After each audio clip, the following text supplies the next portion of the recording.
जाहीर निषेध जाहीर निषेध. या रवींद्र चव्हाणचं करायचं काय? या रवींद्र चव्हाणचं करायचं काय? या मूर्ख रवींद्र चव्हाणचा जाहीर निषेध जाहीर निषेध. महामूर्ख रवींद्र चव्हाणचा जाहीर निषेध जाहीर निषेध. महामूर्ख रवींद्र चव्हाणचा जाहीर निषेध जाहीर निषेध. विलासरावजी देशमुख साहेब हे माजी मुख्यमंत्री होते आणि कणखर नेतृत्व या महाराष्ट्राचं खरं पाहिजे दैवत होतं. कारण महाराष्ट्र छत्रपती शिवाजी महाराज, शाहू फुले आंबेडकर या महापुरुषांनी घडवलेला महाराष्ट्र आहे. आणि या ठिकाणी पाहिलं असेल तुमचं वाखाण्याजोगं माननीय माजी मुख्यमंत्री देशमुख साहेब यांचं काम आहे. हे खरं जर पाहिलं तर महाराष्ट्राचं एक दैवत आहे. कारण त्यांच्या जे काळात कामं झाले असे कामं आता कुणीच केले नाहीत. आणि या ठिकाणी पाहिलं असेल आपण हा रवींद्र चव्हाण हा त्या नाच्या म्हणतो त्याला मी त्या डोंबिवलीमध्ये काय चालतं मला माहित आहे. कारण हा बालिश बुद्धीचा आहे.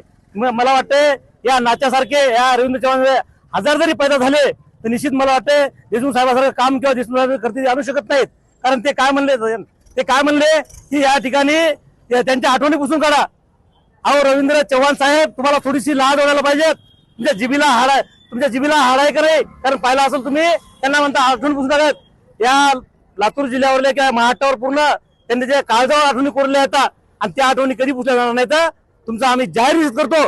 तुम्ही ताकद आलं माफी मागा या ठिकाणी. त्यावर तुम्ही मराठी देऊन दाखवा. तुम्हाला या ठिकाणी मी रमेश शिंदे खेळाची माग घातल्याशिवाय राहणार नाही. त्यामुळे निश्चित तुम्हाला सांगतो मी तात्काळ आपण या ठिकाणी माफी मागा. नसता या ठिकाणी तुम्हाला त्या गोष्टी समोर जावं लागेल. जाहीर निषेध जाहीर निषेध. या रवींद्र चव्हाणचं करायचं काय? या रवींद्र चव्हाणचं करायचं काय?